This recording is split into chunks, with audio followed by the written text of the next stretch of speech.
Hi, I'm Donna Jordan from Jordan Fabrics. Today we're going to be making a table topper. I'm going to make a log cabin table topper, and it's going to be a very fast project because we're going to use one of our pre-cut kits. Now this is a kit that we make here. My husband Matt cuts all of these. Hi, I'm Matt, and I do the cutting.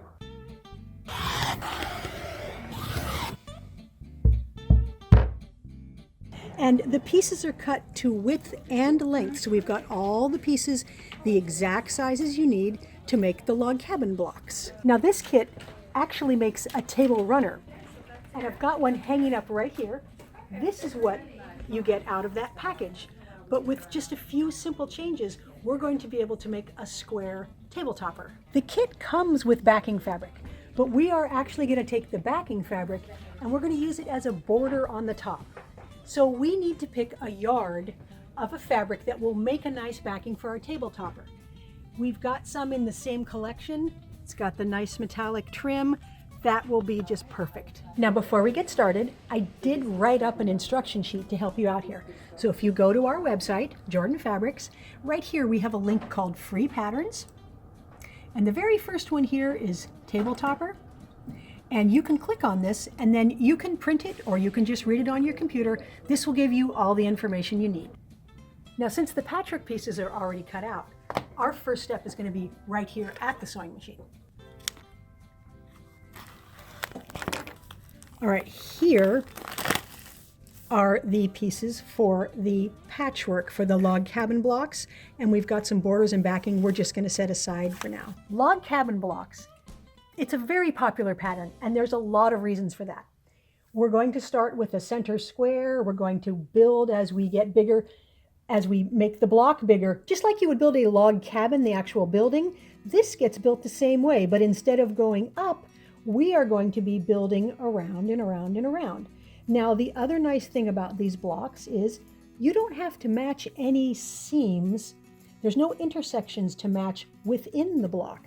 We're just simply going to be adding pieces to the outside, and that makes it really fast and really easy to sew. Now here is a picture here of what the block is going to look like. So you can see, you start with the center. This is numbered, showing how you add the pieces, and notice it's half light and half dark.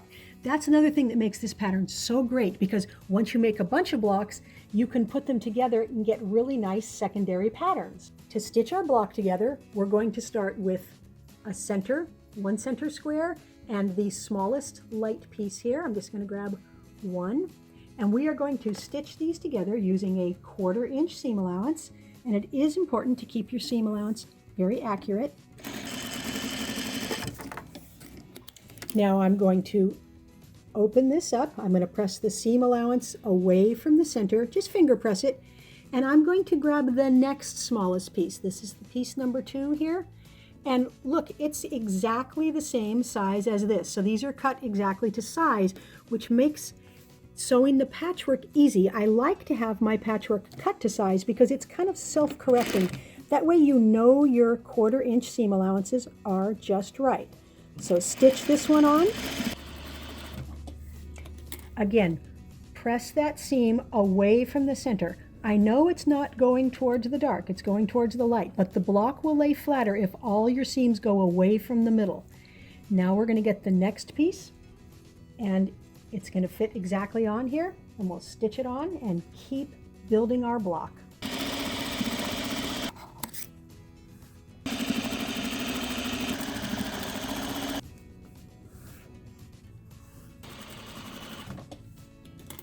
Now we're starting to see the block, and I'm going to keep adding the pieces. Now you do want to make sure as you go, this piece is going to go here, but it will fit on any side. So be sure you always check your picture. You're going to have to turn it around sometimes to make sure you know where you are.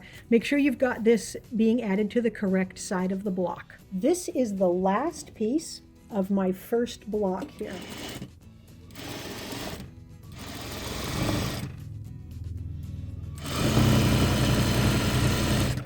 And again, every seam is pressed away from the center, and we will iron these up in a few minutes. But that's what the block looks like. And you can see it looks, well, let's turn it the same way. It looks exactly like the picture. Now, I don't normally make my blocks one block at a time. I chain piece them. Here's what I mean by chain piecing. It's a technique that's a little bit faster. So I'm going to set these pieces here. I'm going to take one center and one small piece, and I'm going to stitch them together, but I'm not going to trim the thread. I'm just going to leave it on the machine, and I'm going to leave a little chain between the patches. So I'm going to take the next pieces, sew those. Now that we've got them all done, we will trim them, stack them up, and then we will keep adding pieces. So I'm going to take the next piece in the stack, which is this one, and I'm going to chain piece these ones also. So I'm going to do the same procedure, stitch them together, leave them on the machine.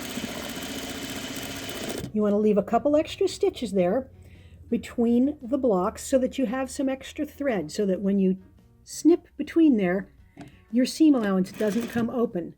So do these all, and we're going to have a chain, and we're going to use this procedure to put all the pieces on, and we'll get 3 blocks made at the same time. This is the very last piece here, and it does save some time when you do the chain piecing. Not as much on 3 as if we were doing a whole quilt. You can imagine if you were making 36 blocks, it would save a lot of time. And the only caution I have with chain piecing is make sure you've got the pieces in the right order, because if you stitch one piece on wrong and you do the whole stack, you're going to have a lot of ripping out to do, and I speak from sad experience. Now that the blocks are done, we're going to want to give them a nice steam pressing. I know we finger pressed them as we went, and they're pretty flat, but I like to smooth them out. I can feel with my hands that the seam allowances are all going away from the center, and then I'm going to press it first with a dry iron. Once I know it's nice and flat and square, I'm going to give it some steam. Now we want to put all 4 blocks together. So we've got a couple of choices. We can put the dark in the middle, like that. That looks really good, but maybe you want to put the light in the middle. Sometimes I will do this, especially if I know this is going on a table where I'm going to put a plant or a plate or something in the center, then the dark will surround it. So I'm going to sew this together just like that. The patchwork top is all done here. I'm going to iron it up, and let's get those pieces from the kit, and we are ready to work on the borders. So these pieces, if you were making a table runner, would have been used for the borders and back, and we're still going to use this skinny one. We're going to border this whole thing with these skinny borders. So I'm just going to stitch this border all the way around the outside, and when I come to the end here, I'm just going to veer off, and then I'm going to cut this even with the patchwork. And the easiest way to do that is to fold it right even there, and then put your scissors in here, and that gives you a nice straight cut. Then I'm going to finger press this open, and I'm going to continue sewing all the way around. The first border is all on.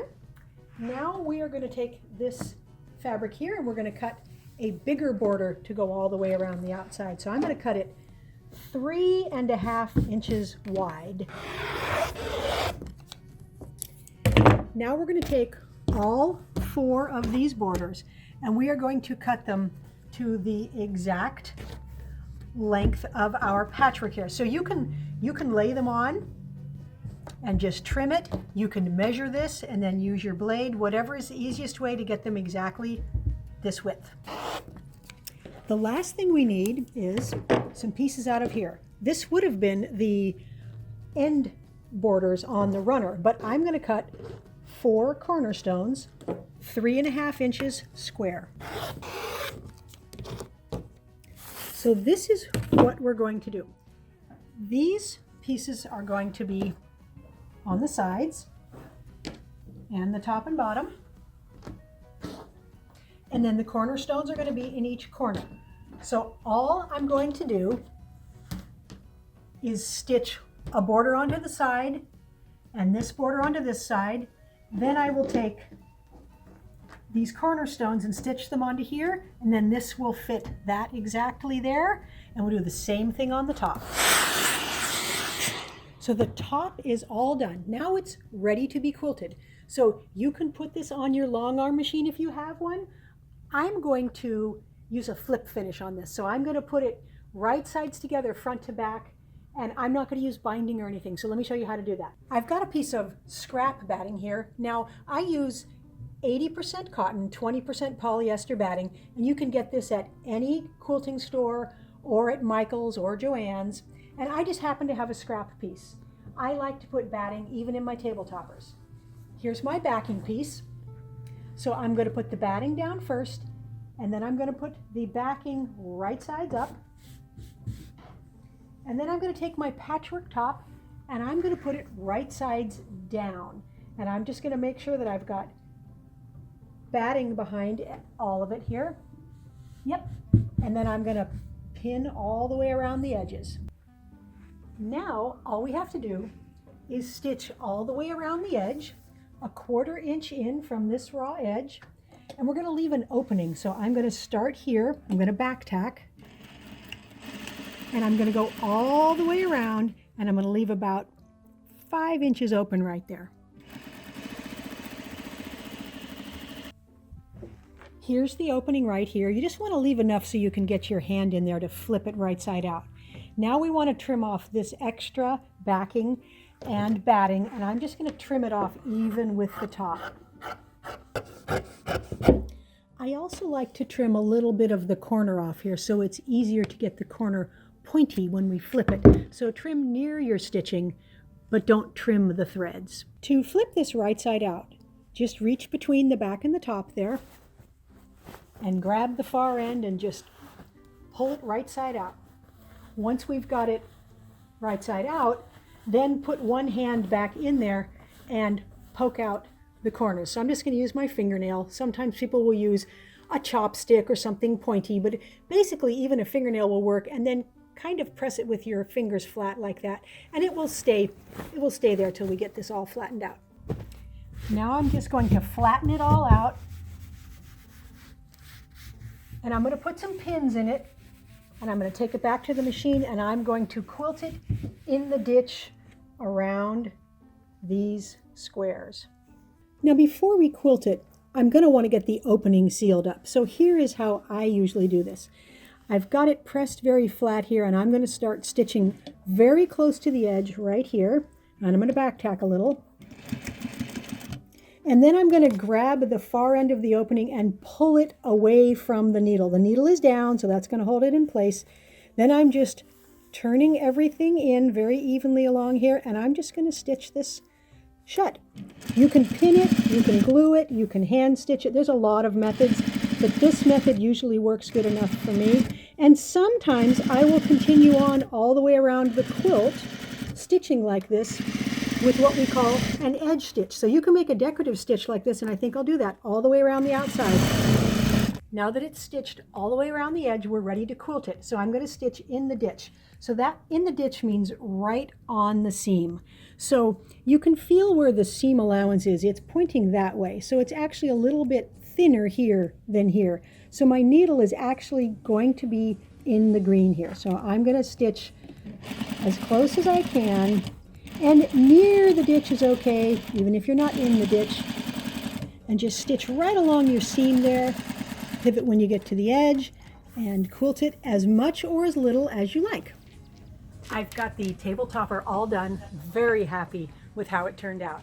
It's about 29 by 29 inches. So this is nice to put in the middle of a big table. You could put it on a coffee table.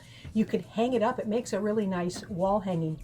The quilting, I showed you where I was doing it in the ditch around the edge, and then I went around all the squares so you can see it a little bit better from the back. My thread is receding very much, but I used gold thread, so there's a little bit of contrast. It went together very fast, very satisfying project to make. Now, I used a kit to make my table topper, but you don't have to have that. If you have your own fabric, we have a free pattern that tells you how to cut the log cabin blocks, and it's on our website in the free pattern section. Thanks for watching our tutorial today on how to make a log cabin table topper. We hope you enjoyed it. Now, we're gonna have another giveaway. We have this picnic size rail fence pinwheel quilt. And this is made with a collection called June's Cottage. The fabrics are very flowery, almost looks like they were hand painted. It's very easy to enter our giveaways. All you have to do is click that link below that says giveaway, and then enter your email address and your name. And remember, we can ship this winning quilt out to anybody worldwide. Good luck. Now, if you don't want to miss any of our upcoming tutorials, be sure to subscribe to our YouTube channel. Happy quilting!